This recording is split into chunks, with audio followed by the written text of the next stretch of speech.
ప్రభునందు ప్రియులారా,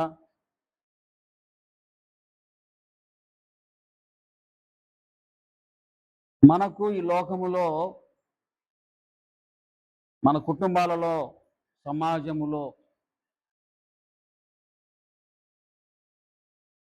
మన వారికి కావచ్చు, మరొకరికి కావచ్చు, స్నేహితులకు కావచ్చు, ఎదురయ్యే కొన్ని సంఘటనలను చూసి మనం వాళ్ళకు ధైర్యం చెప్తా ఉంటాం. ఓర్పు చెప్తా ఉంటాం. నిబ్బరం చెప్తా ఉంటాం. సరి చేసుకోమని చెబుతూ ఉంటాం. ధైర్యంగా ఉండమని చెబుతూ ఉంటాం. అయితే అవి మన వరకు వచ్చినప్పుడు, అవి మనం అనుభవిస్తున్నప్పుడు మనము అవి కలిగి ఉండలేము. అయితే ఒక భక్తుడు కొరోహు కుమారుల కీర్తన 42వ కీర్తనలో తనకు ఎదురైన సంఘటనను బట్టి ఈ కీర్తనాకారుడు ఏమంటున్నాడు చూడండి.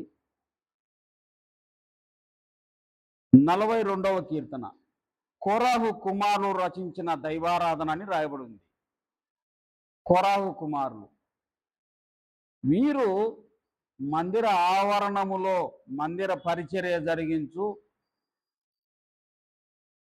దాసులు, దేవుని పరిచారకులు. కోరహు కుమారులు దేవుని మందిర పనివారు, దేవుని మందిరం పనిచేసేవారు, దేవుని ఆవరణము చూసుకునేవారు. వీరు రచించిన ఈ కీర్తనలో ఏమంటున్నాడో చూడండి. 42వ కీర్తన 11వ వచనంలో, నా ప్రాణమా నీవేళ కృంగి ఉన్నావు, నాలో నీవేళ తొందరపడుచున్నావు, దేవుని యందు నిరీక్షణ ఉంచుము. నా ప్రాణమా నీవేళ కృంగి ఉన్నావు, నాలో నీవేళ తొందరపడుచున్నావు, దేవుని యందు నిరీక్షణ ఉంచుము. దేవుని యందు నిరీక్షణ ఉంచుము. నిత్యము దేవుని సన్నిధిలో ఉన్నావు, నిత్యము దేవుని సన్నిధిలో దేవుని వాక్యం వింటున్నావు, నిత్యము దేవుని ఆరాధిస్తూ దేవుడేంటో నీకు తెలుసు కదా నా ప్రాణమా. ఎందుకు ఆయన తన ప్రాణంతో తన్ను తాను చెప్పుకుంటున్నాడు. మనము అందరికీ చెబుతాం, కానీ మనల్ని మనం సదమాయించుకోలేం. అందరికీ చెబుతాం, ధైర్యపరుస్తాం, ఓదారుస్తాం, నిబ్బరం కలిగి ఉండమంటాం, తిట్టవద్దంటాం, విశ్వాసం ఉంచమంటాం, కానీ మనల్ని మనతో మనము చెప్పుకోలేం. మన వరకు వచ్చినప్పుడు ఎందుకు ఆయన తన ప్రాణంతో చెప్పుకుంటున్నాడంటే 10వ వచనం, నీ దేవుడు ఏమాయనని నా శత్రువులు దినమిల్లా అడుగుచున్నారు, వారు తమ దూషణల చేత నా ఎముకలు విరుచుచున్నారు. నీ దేవుడు ఏమైపోయినాడు? నీ దేవుడు ఉంటే, నిత్యం నువ్వు ఆరాధిస్తున్న నీ దేవుడు ఏమైపోయినాడు అని నా దేవుని వాళ్ళు తక్కువ చేసి మాట్లాడుతున్నప్పుడు, నన్ను కృంగతీస్తున్నప్పుడు, నన్ను బలహీనపరుస్తున్నప్పుడు నా ఎముకలు ఇరిచినట్లుగా ఉంది. ఎందుకంటే నా దేవుని గురించి నాకు తెలుసు. వాళ్ళు బలహీనపరుస్తున్నప్పుడు నా విశ్వాసము సన్నగిల్లిపోతుంది, నా ప్రాణము సైతము సొమసిల్లిపోతా ఉంది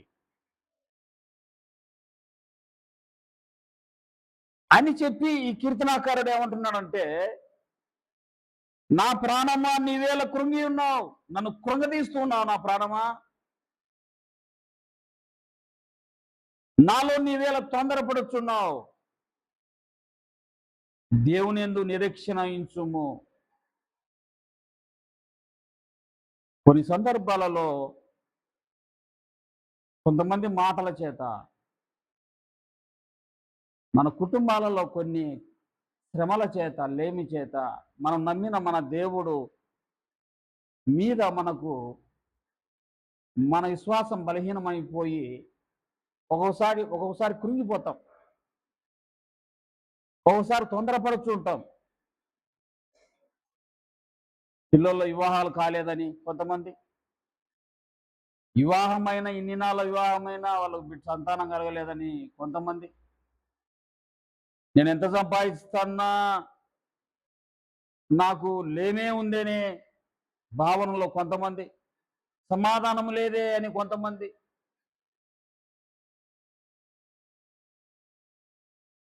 నాకెందుకు నిందలని కొంతమంది, అవమానాలను కొంతమంది, అనారోగ్యం అని కొంతమంది. లోకములో ప్రభు బిడ్డలైన మనకు ఇవి సంభవించినప్పుడు, వాటి కోసం మనం ప్రార్థించినప్పుడు, అవి తొలగిపోనప్పుడు నిరీక్షణ కోల్పోతూ ఉంటాం, నిబ్రాన్ని కోల్పోతూ ఉంటాం, కృంగిపోతూ ఉంటాం, తొందరపడుతూ ఉంటాం, వాటిని పరిష్కరించుకోవడానికి తొందరపడుతూ ఉంటాం, వాటిని జరగకపోవడం చూసి, ఆలస్యం అవడం చూసి మన సొంత నిర్ణయాలు తీసుకుంటూ ఉంటాం. దేవుడు మనకిచ్చిన వాగ్దానాలు, దేవుడు మనతో మాట్లాడిన మాటలు విశ్వసించిన మనము వాటిని వదిలిపెట్టేసి మరొక మార్గం, మరొక అవకాశం కోసం ఎదురు చూస్తూ అవకాశాలు సద్వినియోగం చేసుకుంటూ ఉంటాం,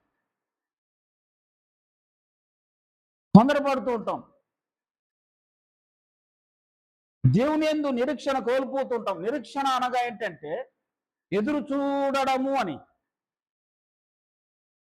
దేవుని యందు మన నిరీక్షణ కోల్పోతూ ఉంటాం. దినం వెంబడి దినము, వారములు, నెలలు, సంవత్సరాలు గడిచిపోయే కొద్దీ మనం ఏదో ఒక సంవత్సరం లోపల అన్ని చక్కబడతాయిలే అనేటువంటి అన్ని కూడా దాదాపు ఏళ్ళు గడిచిపోతున్నప్పుడు మనం తొందరపడుతుంటాం, నిరీక్షణ కోల్పోతుంటాం, బుద్ధిని కోల్పోతూ ఉంటాం. ఇది మనుషులంగా మన బలహీనత.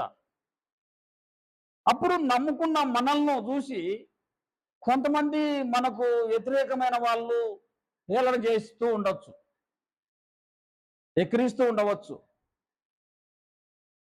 పెదవులు ఇరుస్తూ ఉండవచ్చు. దానిని బట్టి మనము కృంగిపోక మనల్ని మనం సదమాయించుకొని మన నిరీక్షణ, మన ఎదురుచూపులు ప్రభులో దేవుడు మనకి ఇచ్చిన వాగ్దానములు కొరకై మనము నిరీక్షణ కలిగి ఉండాలి. వాగ్దానం చేసిన దేవుడు వాగ్దానం చేసిన దేవుడు నమ్మదగిన దేవుడు. నేను నమ్మిన నా ప్రభువు, నేను నమ్మకం పెట్టుకున్న నా దేవుడు, నేను నిరీక్షణ కలిగి ఉన్న నా ప్రభువు తప్పకుండా నా జీవితంలో అది జరిగిస్తాడు అనేటువంటి నిరీక్షణ మనం కృంగిపోక, మనం తొందరపడక మన దేవుని యందు నిరీక్షణ కలిగి ఉండాలి. అది మనల్ని మనము ఎంతమంది ఎన్ని విధాలుగా వాళ్ళ క్రియల చేత మనల్ని ఆ చూపు చూసినా మనల్ని మనము దేవుళ్ళు మనం ఏమై ఉన్నామో మనము బలపరుచుకుంటూ ముందుకు సాగిపోవాలి. ఆ కీర్తనకారుడు ఎవరో పైన నింద వేయలేదు. ఈ కొరహు కుమారులు తన ప్రాణంతో చెప్తున్నాడు, నా ప్రాణమా నీవేళ కృంగిపోతున్నావు, నాలో నీవేళ తొందరపడుచున్నావు, దేవుని యందు నిరీక్షణ ఉంచు. ఇక్కడ ఒకవేళ మీలో ఎవరైనా అటువంటి కృంగుబాటు ఉంటే, అటువంటి తొందరపాటు ఉంటే, నీవు నమ్మి వచ్చిన నీ దేవుడు ఇచ్చిన వాగ్దానం, చెప్పే మాటలు, వాక్యము సత్యమైనదని నిరీక్షణ కలిగి ఉండు. నీ జీవితంలో దాన్ని ఒకానొక రోజు చూస్తావు. అది ఒకానొక రోజు నీ జీవితంలో చూస్తావు. ఆదికాండంలో 12వ అధ్యాయంలో మనం చూస్తే 7వ వచనంలో అబ్రహాముతో దేవుడు ఒక వాగ్దానం చేశాడు. అబ్రహాముకు 90 సంవత్సరాలు. సారీ 70 సంవత్సరాలు.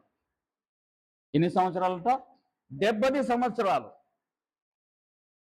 శారమ్మకు 60 సంవత్సరాలు.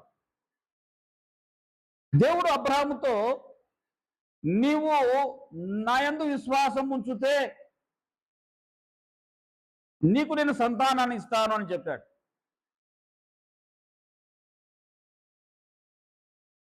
అబ్రహాము గారు విశ్వాసం ఉంచారు, దేవుని యందు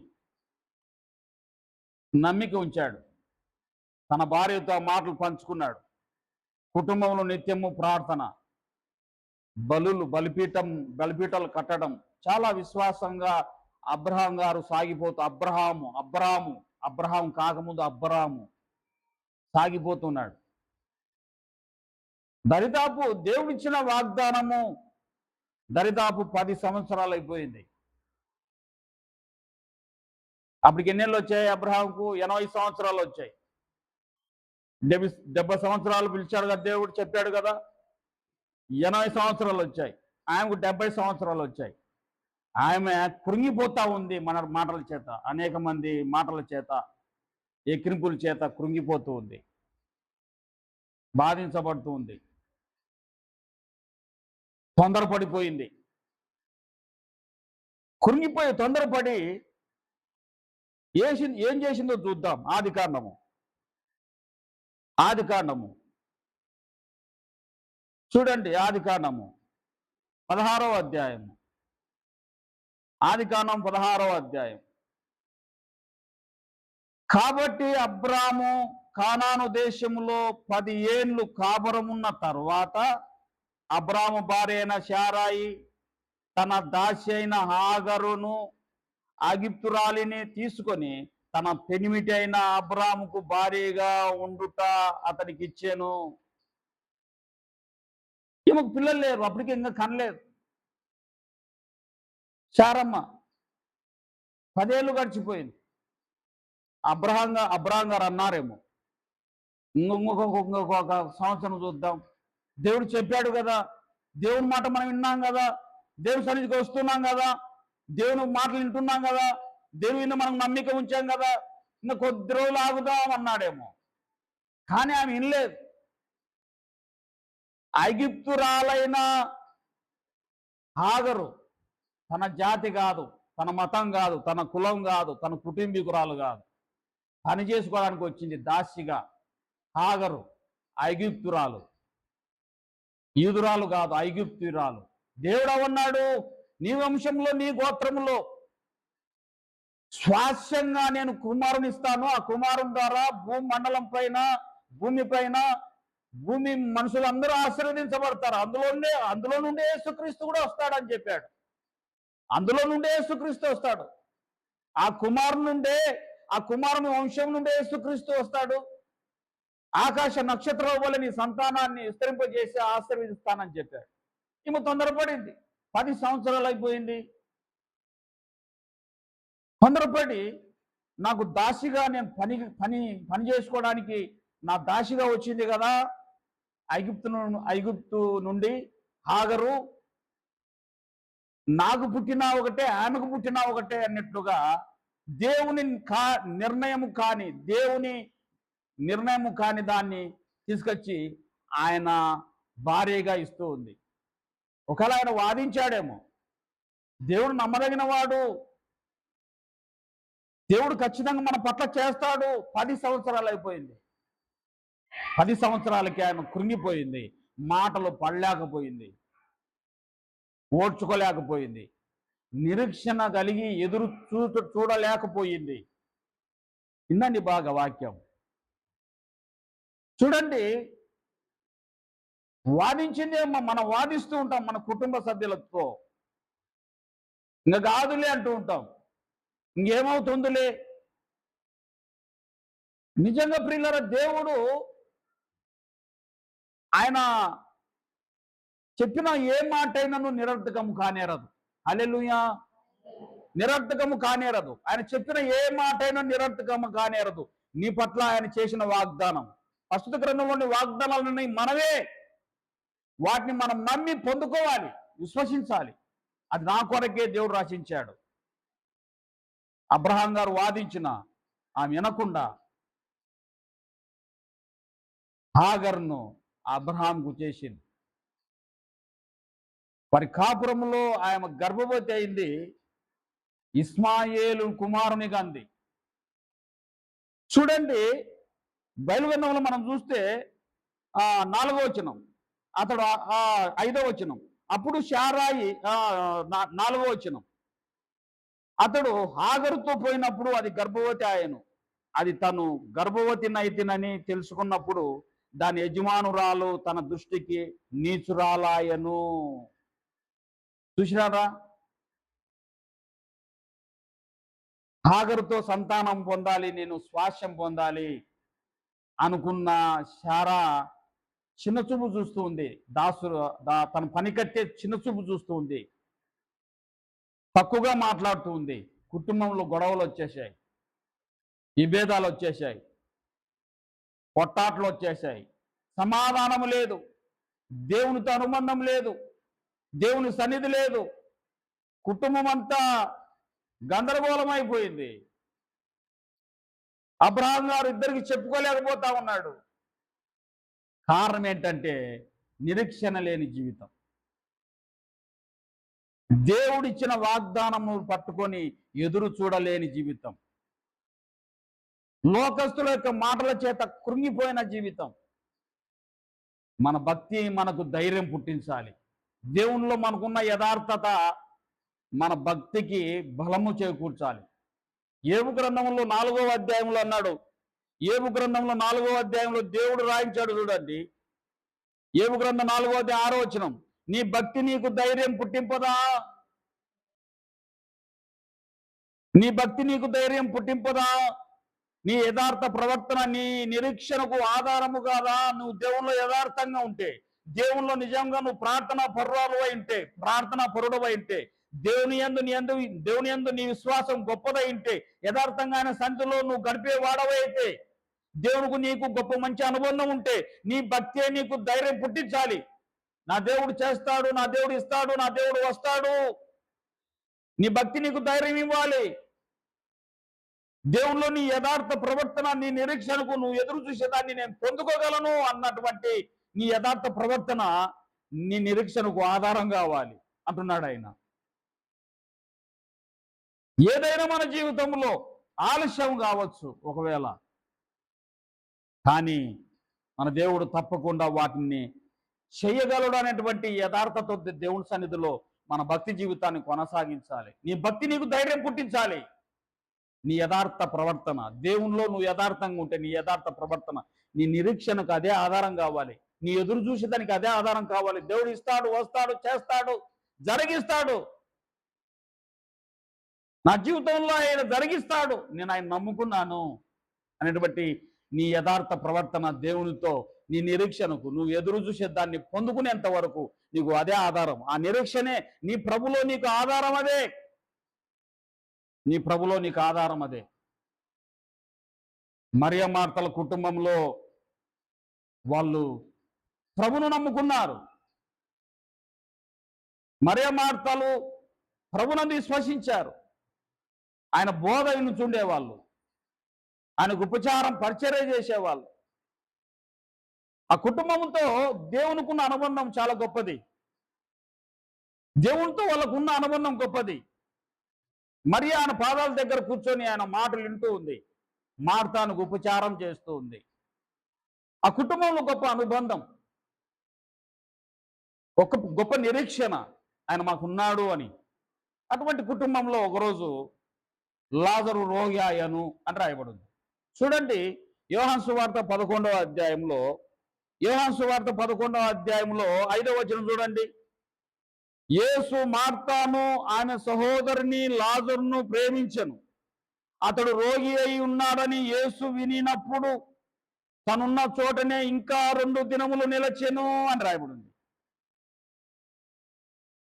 యేసు క్రీస్తు ప్రభువారంట మార్తాను ఆయన సహోదరైన మరియను లాజరును ప్రేమించాడట. దేవుడు లోకమును కూడా ప్రేమిస్తున్నాడు. ఆ కుటుంబాన్నే కాదు, నీ కుటుంబాన్ని, ఇక్కడ వచ్చిన నిన్ను, నన్ను, ఇక్కడున్న మనలందరినీ దేవుడు ప్రేమిస్తున్నాడు. లోకము ప్రేమించకపోవచ్చు, లోకంలో మనం కొంతమందికి నచ్చకపోవచ్చు, లోకంలో మనం వ్యతిరేకులంగా ఉండవచ్చు. కానీ దేవుడు లోకాన్ని ప్రేమించిన ప్రభువు మనలందరినీ ప్రేమిస్తూ ఉన్నాడు. మార్తాను ఆమె సహోదరైన మరియను, లాజరును కూడా ప్రేమించాడు. విన్నదేమో మరియానే, పాదాల దగ్గర కూర్చొని వాక్యం విన్నదైతే మరియానే. కానీ మార్తా కూడా, ఇంటి పాట ఉండకుండా బయట తిరుగుతున్న లాజరు కూడా ప్రేమించబడ్డాడు. అతడు రోగి అనారోగ్య పాలైనప్పుడు వాళ్ళు చెప్పారు, ప్రభువా, నా తమ్ముడు నువ్వు ప్రేమించిన లాజరు రోగి అయినాడు అని వాళ్ళు వర్తమానం పంపించారు యేసుక్రీస్తున్న చోటికి. ఆ మాట విన్నప్పుడు ఆ వాక్యం రాయబడి ఉంది, ఆ మాట విని కూడా ఆయన 2 దినములు నిలచెను అని రాయబడి ఉంది. మన ప్రార్థనలు, మన మనవులు, మన విజ్ఞాపనలు చకచక జవాబు రావాలి అని కోరుకుంటాం. త్వరగా ఏదైనా వచ్చేది రావాలని కోరుకుంటాం. మన చిత్తాన్ని పలకాలి అని కోరుకుంటాం. ఆలస్యం అవుతే మనం కొనుక్కుంటూ ఉంటాం. నేను పరిచర్యకి వెళ్తూ ఉన్న చోట, కొన్ని చోట్ల ఎట్లా ప్రార్థన పిలుస్తారంటే, ఒక అర్ధగంట ముందే పిలుస్తారు అంతే. ఒకరోజు ముందు చెప్పరు, పొద్దున చెప్పరు, మధ్యాహ్నం చెప్పారు. అది ఎటువంటి కార్యమైనా కొన్ని చోట్ల పిలిచినప్పుడు నేను అందుబాటులో ఉండకపోయినా కల్పించుకొని పిలిచారని పోతూ ఉంటా ప్రార్థనకు. ఒకవేళ నేను పోయే విధానములు కొంత లేట్ అయితే కొనుక్కుంటారు, అప్పుడే అనుకుంటారు.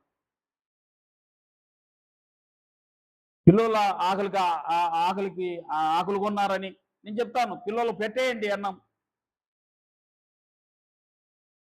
ప్రార్థన చేసుకున్న తర్వాత తినాలని ఏమి మనం ఉండొచ్చు. చిన్నపిల్లలు ఒకవేళ నిద్రపోతారు, వాళ్ళు పెట్టండి. ఎవరైనా ఊరి పోయేలు ఉన్నారు అంటే ఊరి పోయేలు పెట్టండి. అన్నానికి దానికి సంబంధం ఏముంది? ప్రార్థనకు అన్నానికి సంబంధం ఏమీ లేదు. కూర్చున్నాల నుంచి తొందరగా కావాలి, 4 మాటలు చెబుదామంటే, బలపడదామంటే ఊరికి నామకార్థమైన ప్రార్థన. వ్యర్థం కదా, అవసరం లేదు కదా అది. నిజంగా నేను అట్లా చూసినప్పుడు వాళ్ళు బలపరచడానికి ప్రయత్నం చేస్తూ ఉంటాను. అదేవిధంగా వీళ్ళు వెంటనే రాలేదు. యేసుక్రీస్తు 2 రోజులు అక్కడ నిలిచిపోయినట్టు రాలేదు వెంటనే. వాళ్ళు నిరీక్షించినారు, ఓర్పుగా ఉన్నారు, సహనంగా ఉన్నారు. తమ నమ్మిన దేవుని యందు నిరీక్షణ కలిగి ఉన్నారు, ఎదురు చూస్తూ ఉన్నారు. వాళ్ళ ఎదురు చూపు నష్టాన్ని కలిగించింది, వాళ్ళ నిరీక్షణ నష్టాన్ని కలిగించింది. కృంగిపోయినారు. ఆధారమైనది ఆధారం లేకుండా పోయింది, ఏడుస్తూ ఉన్నారు, ఆధైర్యం కోల్పోయినారు. కానీ వారి నమ్మిన దేవుడు 4 రోజుల తర్వాత వచ్చినా కూడా వాళ్ళు పాదాల మీద పడి ఏడ్చి, పాదాల మీద పడి అడిగినప్పుడు ఆయన మూలిగి కన్నీరు గార్చి మనకు తెలిసిన విషయమే అద్భుత కార్యం జరిగించినాడు. 12వ అధ్యాయంలో మనం చూస్తే, ఎప్పుడు కనిపించని మరియ మార్తల కుటుంబం ఎక్కడో బెతనీయలో ఏదో ఒక మూల ఉన్న ఆ కుటుంబము, యెరూషలేముకు 7 కిలోమీటర్లు ఉన్న ఆ గ్రామంలో ఉన్న ఆ కుటుంబము యెరూషలేం ప్రాంతం అంతా ప్రాకిపోయింది. యెరూషలేముకు పస్కా పండుగకు 6 దినముల ముందే అందరూ వస్తూ ఉన్నారు. పండుగకు అందరూ ఆడ గలపాలి ఆ మందిరంలో, యెరూషలేం మందిరంలో. వెళుతూ చుట్టుపక్కల గ్రామాలంతా బెతనీయకు వస్తున్నారు. బెతనీయలో మరియ, మార్తను, లాజరును చూస్తున్నారు, ఆశ్చర్యపోతున్నారు. ఎప్పుడు ఎవరికి తెలియని ఆ కుటుంబము ఆ రోజు అద్భుతం జరిగింది. ఆలస్యం అద్భుతం చేసింది. వాళ్ళ నిరీక్షణ ఒమ్ముగా లేదు. వాళ్ళ నిరీక్షణ ఫలించింది, వాళ్ళ ఎదురుచూపు ఫలించింది. కృంగిపోయిన వాళ్ళ జీవితము తెప్పరిల్లింది. యేసుక్రీస్తు అన్నాడు వాళ్ళతో, నువ్వు నమ్మిన ఎడల దేవుని మహిమను చూస్తావు. నువ్వు నమ్మి విశ్వసించిన ఎడల, నిరీక్షణ కలిగి ఉన్న ఎడల తప్పకుండా దేవుని మహిమను చూస్తావు. మరియ మార్తల కుటుంబంలో ఆలస్యము అద్భుతాన్ని జరిగించింది. నీ జీవితంలో ఒకవేళ ఆలస్యం అవుతుందేమో, నీ జీవితంలో ఒకవేళ ఏదైనా ఆలస్యం అవుతుందేమో, దేవుడిచ్చిన వాగ్దానం, దేవుని వాక్యం విని విశ్వసించి నువ్వు మనసులో ఆ మాటలు ఉంచుకొని దేవుడు నా జీవితంలో ఈ కార్యాన్ని జరిగిస్తాడని నమ్మి ఆయన సన్నిధికి వస్తున్నావేమో, తప్పకుండా నా దేవుడు మన ప్రభు అయిన యేసుక్రీస్తు వారు తప్పకుండా నీ జీవితంలో ఆ కార్యాన్ని జరిగించగలరు. తొందరపాటు పడవద్దు, కృంగిపోవద్దు. నీ శత్రువులు లేక అపవాది క్రియల చేత నువ్వు బాధించబడుతూ ఉంటే ఒకవేళ సహించు, నిన్ను నువ్వు సదమాయించుకో. నా ప్రాణమను కృంగిపోవద్దు. నీవు ఆయన యందు నిరీక్షణ ఉంచు. అవును, శారా నిరీక్షణ ఉండలేకపోయింది, ఎదురు చూడలేకపోయింది. 10 ఏళ్లకే ఆమె తమ సొంత నిర్ణయం చేత ఆమె హాగరు తన దాసి ద్వారా పిల్లలను కనాలనుకుంది. కానీ ఆమె బాధించబడింది, హేళన చేయబడింది. ఏ నిందతో అయితే, ఏ కృంగుబాటు మాటలతో అయితే తను బయటపడాలనుకుందో, ఇతరుల యొక్క కృంగుబాటు మాటల చేత బయటపడాలనుకుంటుందో అది ఇంట్లోకి తెచ్చిపెట్టుకుంది. ఇంట్లోనే కృంగదీస్తూ ఉంది హాగరు. బయట వాళ్ళకంటే ఇంట్లో మాటలు బాధిస్తున్నాయి. బయటకు పోయినప్పుడే బయట మాటలు వింటుంది, కానీ ఈరోజు ఇంట్లోకే తెచ్చుకుంది ఆ సమస్య ఆమెతోనే వెళ్ళలేదు. ఈ రోజు వరకు ఆ సమస్య ఉంది కానాను దేశంలో.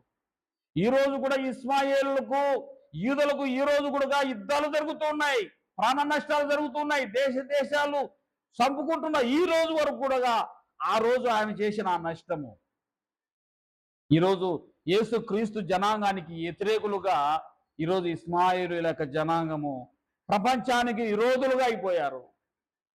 చూశారా? ఒక చిన్న పొరపాటు, ఒక నిరీక్షణ లేని జీవితం, ఒక ఎదురు చూడలేని ఒక తత్వము, శారా యొక్క నిర్ణయము, సొంత నిర్ణయము ఎంత ప్రపంచానికి కీడు తెచ్చిందో తెలుసా? ఈరోజు ప్రపంచ దేశాలలో ఈరోజు ఇస్మాయిలుల సంతానము క్రైస్తవులకు, యూదులు అనబడుతున్న వారికి, దేవుని బిడ్డలకు వ్యతిరేకులుగా తిరుగుబాటు జరిగించి యుద్ధాలు ప్రకటించి వాళ్ళ భూభాగాలను, వాళ్ళ దేశాలను ఆక్రమించుకోవడానికి ఎన్నో ప్రయత్నాలు ఇప్పటి వరకు కూడా జరుగుతూ ఉన్నాయి. కారణం ఎవరు? ఆ రోజు శారా. ఈరోజు నీ కుటుంబంలో నువ్వు ఆ విధంగా ఉన్నావేమో.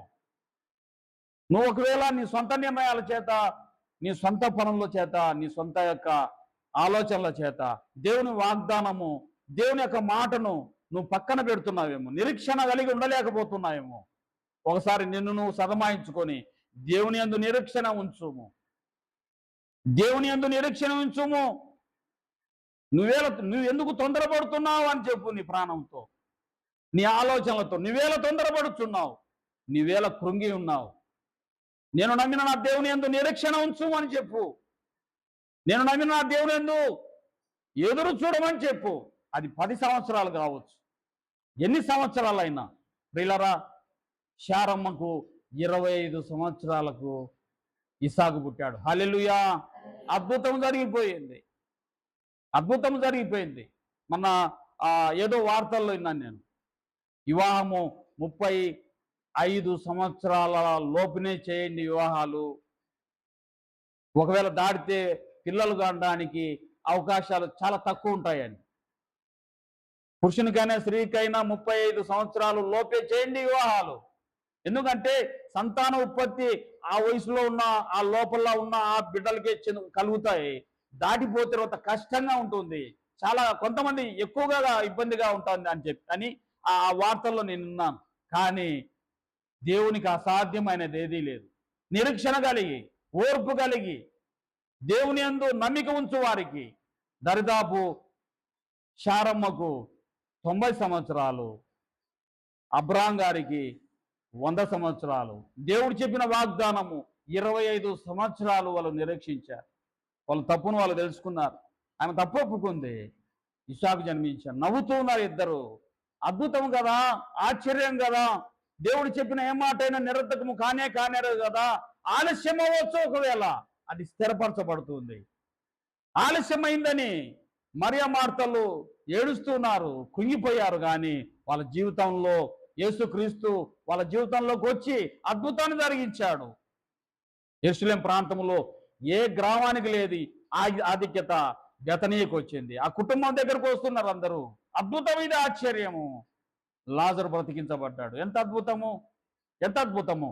ఆ కుటుంబాన్ని దేవుడు ప్రేమించాడు. ఆ కుటుంబాన్ని దేవుడు ప్రేమించాడు.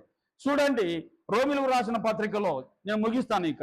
రోమిలకు రాసిన పత్రిక 8వ అధ్యాయము 28వ వచనం. దేవుని ప్రేమించు వారికి, అనగా ఆయన సంకల్పం చొప్పున పిలువబడిన వారికి మేలు కలుగుటకై సమస్తమును సమకూడి జరుగునని ఎరుగుదుము అన్నాడు.